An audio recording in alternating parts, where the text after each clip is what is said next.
Hello my friends, welcome back to my channel and welcome to my new video. Today's video is going to be not from the Far East, not from Moscow, but from the city of Nizhny Novgorod. Right now we're passing along the main street of this city. It's called Большая Покровская улица, and this 800 number is here for a reason, because this year Nizhny Novgorod celebrates its 800 years anniversary. This city is very old. I don't know much about this city, but I'm gonna explore it with you. So welcome to the new video and look at this beautiful street.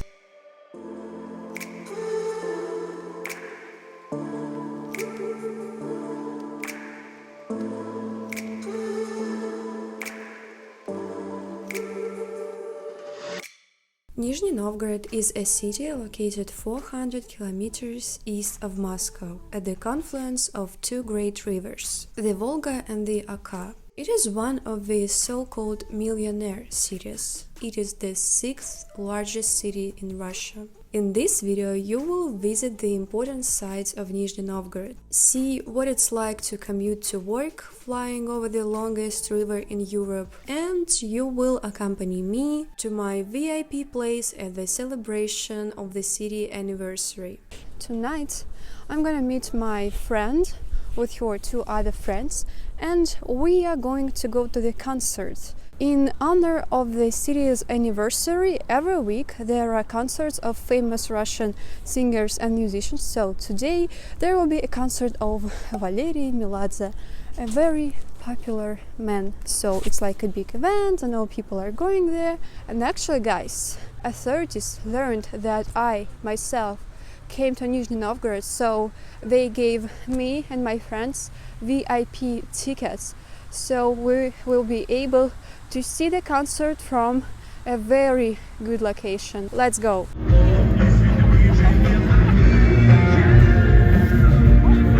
Not a surprise. In Russia you often find yourself behind the bars, so...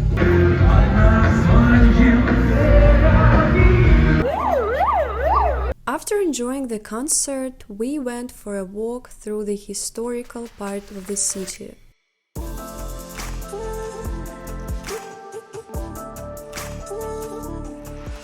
This is Rождественская Street. There are also garlands representing the symbols of Nizhny Novgorod. The atom symbolizes the nuclear industry. The Bone Shaker bike is a reference to the Nizhny Novgorod Museum of Ancient Techniques and Tools. This Wi-Fi kind of symbol probably means the waves of the Volga River, but I'm not sure. But I couldn't understand what this mustache means. Finally, I realized that it was the mustache of Maxim Gorky, the great Soviet writer who hails from Nizhny Novgorod.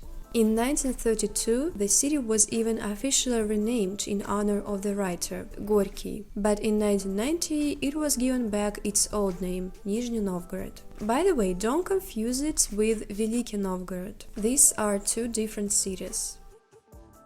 Then we visited another landmark of the city, the Chkalov Stairs. It is named after the Soviet test pilot Valery Chkalov. He was the commander of the crew of the plane that made the first non-stop flight across the North Pole, from Moscow to America in 1937.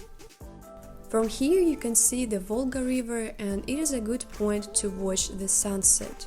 It is believed that the most beautiful sunsets in Russia can be observed in Nizhny Novgorod.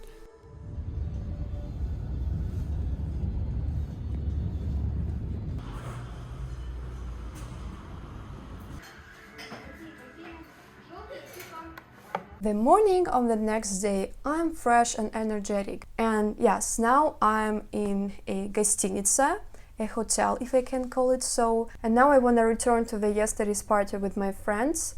They all are originally from Nizhny Novgorod, so they gave me some insights about the city, and it was so unusual to hear them speaking about some casual things. For example, they discussed dentists, and one girl was telling about her good dentist, and then another one asked, is he located in the upper or in the lower part of the city? Later, they explained me that Nizhny Novgorod is divided into two different parts, divided by the Volga River. the upper part and the lower part, and that it is quite hard to get from one part to another. There are a lot of traffic jams. And also we discussed traveling, and it was so insane for them when I mentioned that my flight from Khabarovsk to Moscow took me 8 hours, because here in the European part of Russia everything is close to each other. This girl was surprised when I said that in the Far East the train from Khabarovsk to Spassk is slower than the same route by the car. She was surprised because here in the European part of Russia they can take a faster train from Moscow to Nizhny Novgorod, and on the contrary, traveling by car is slower because there might be some traffic jams. And that's why I love conversations with locals, because I would never learn this information from some documentary or tour guide book or whatever. And since we've learned some theory, let's try it on practice, and now we'll go and see some remarkable places of Nizhny Novgorod.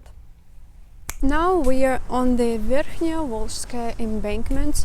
As you can see, the city today meets us with the wonderful weather without any wind. And now I'm going to some very important landmark. It's called a cable railway. A cableway that goes through, not through, but above the Volga River. So now we are here and we have to go here. Let's go.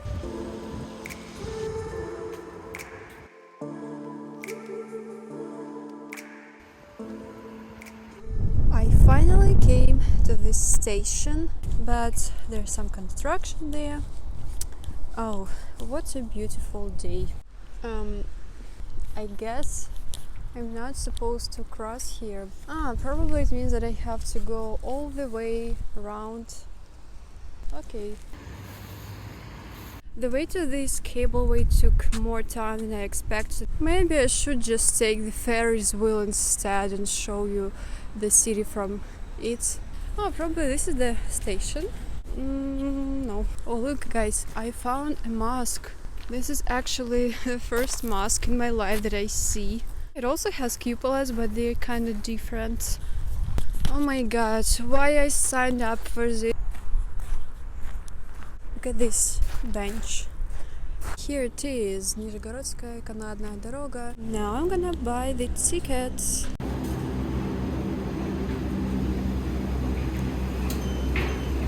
It doesn't want to let me go. Билет-то свежий, да? Да, только что купила.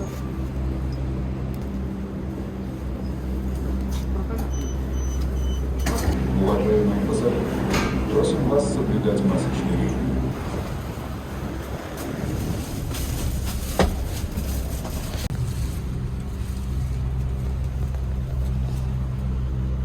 So guys, you see, I'm a VIP person. Even though my ticket didn't work, the worker just let me in.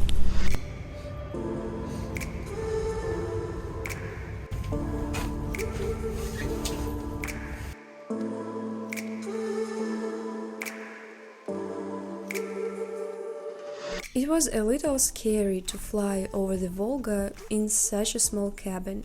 The length of the Nizhny Novgorod cable car is 3,361 meters. It is the longest cable car in Europe used for public transport. Volga is the longest river in Europe. Thanks to this river, Nizhny Novgorod has long been a trade center connecting the north and south of Russia. During the Russian Empire, dynasties of entrepreneurs flourished in the city. The entrepreneurs built water supply system, universities, housing for widows, and of course luxurious estates for themselves. To some extent, Nizhny Novgorod was the birthplace of the Russian capitalism. This is how geographic location can influence the development of a city.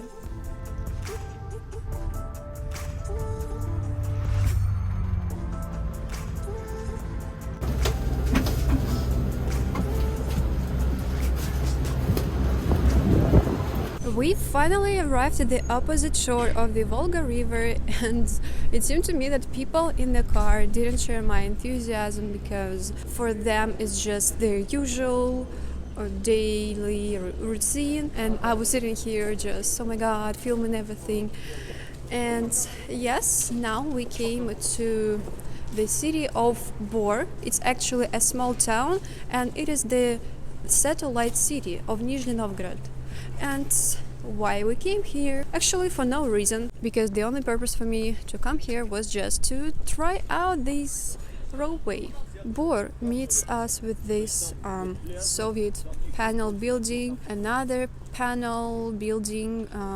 There's some pipe factory in the city. But here you can see some information about this town, about its churches and cathedrals, about sport activities. And this is some information about this cableway. 12 minutes one way. It seems to me that it was faster. And now I'm going back.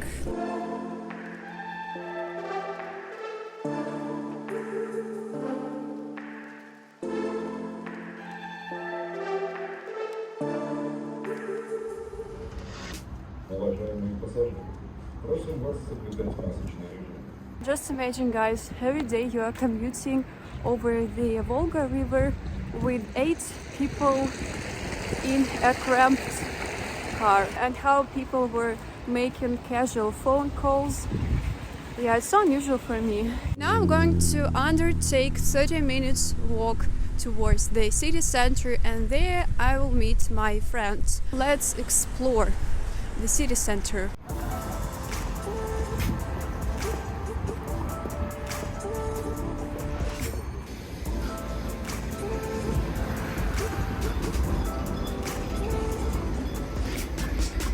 I came to Nizhny Novgorod because I wanted to experience something ancient, some old Russian cities besides Moscow. But when I came here, I met this confusion. What should I tell you about? Because I'm an alien in this city. That's why I actually had to prepare something. I watched a lot of vlogs and documentaries about Nizhny Novgorod. I just felt very stressed about how I'm gonna build my vlog. But eventually I realized that for me it doesn't work this way. I am not able to show you all the landmarks of the city anyways. So I think it's better for me to see 3 sites but fully experience them than to be in a rush and see all the 10 different sites of the city.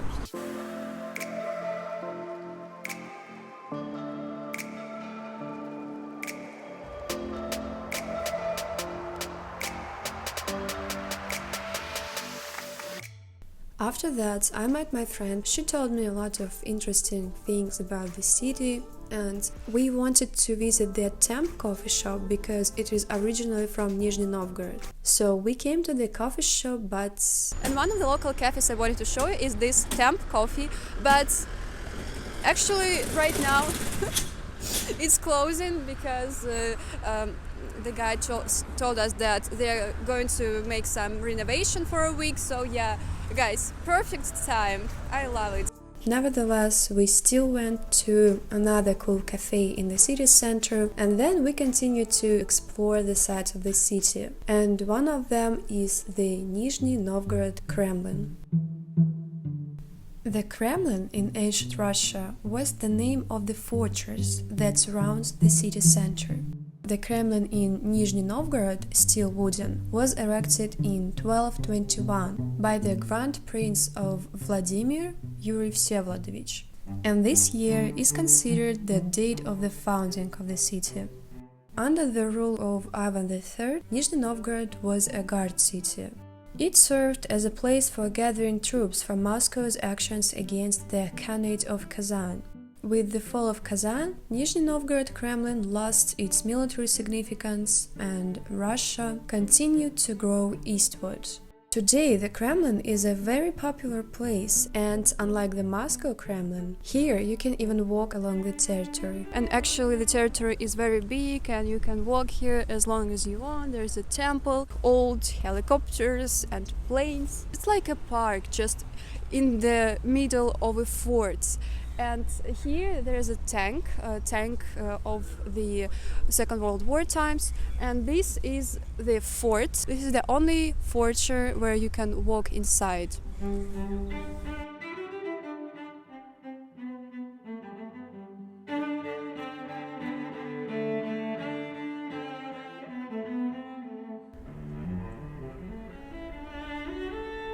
So far, we have been exploring the upper part of the city. And now let's see what's interesting in the lower parts. One of the ways to go there is by the metro. Like with the Kremlin, I was surprised to learn that Nizhny Novgorod has its own metro system. Nizhny Novgorod has their subway as well, and I now want to compare it with the Moscow one.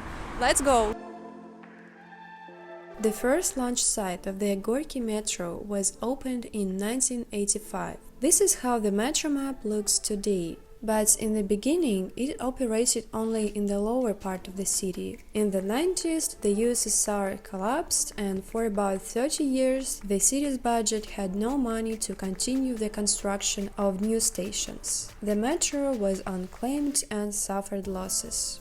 Only in 2009 the metro bridge across the Oka was built. And finally, in 2012, the first metro station in the upper part was opened. Both sides of the city were connected to each other, and this increased passenger traffic by 75%.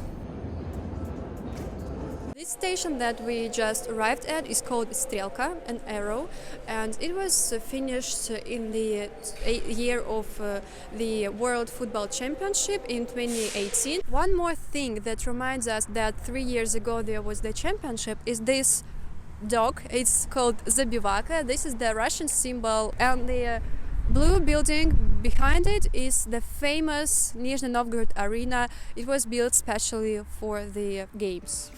The FIFA World Cup helped to improve the city in many ways. For example, it made the authorities to finally improve the Nizhny Volskaya embankment, which was previously hidden by a blue fence. This legendary fence stood there for 13 years, but before the World Cup in 2018, it was finally demolished. The Nizhny Novgorod residents dismantled pieces of the fence for souvenirs. And now we're in the part of the city called the Arrow. It is a natural landmark located at the confluence of the Oka and Volga rivers. It is also home to sites such as the Alexander Nevsky Cathedral and the Nizhny Novgorod Fair. The largest fair of the Russian Empire took place here. From here you can see the view of the upper part of the city, and this pink spot is the Kremlin, by the way.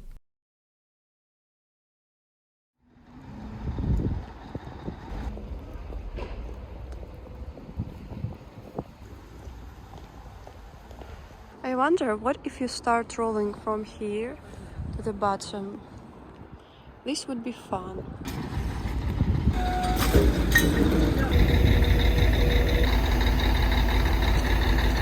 Hurrah! If this is a pawn, where's the chessboard then?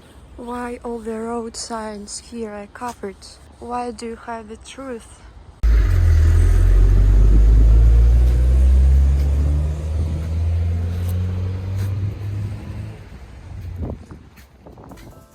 Wherever you look, everything in the city reminds of its great history. It was unusual for me to prepare this video, as well as the previous one about old villages, because here I often saw references to the times of princes, which I never came across when making videos about the Far East, because our cities are younger and they developed in a different way.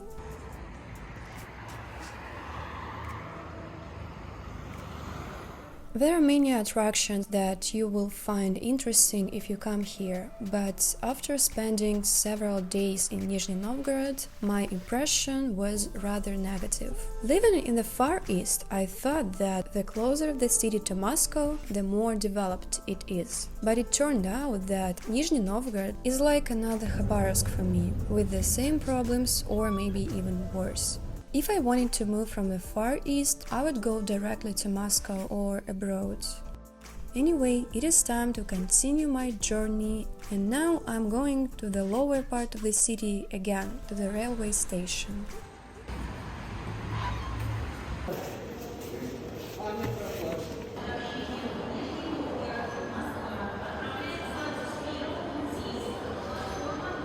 Now I'm in the Nizhny Novgorod railway station, waiting for my train to my next destination, Vladimir. And this is the time to finish this video. Thank you guys for watching. If you like this video, tap like, subscribe to my channel, write your comments. Do you like Nizhny Novgorod? Would you like visit this city? I'll see you very soon.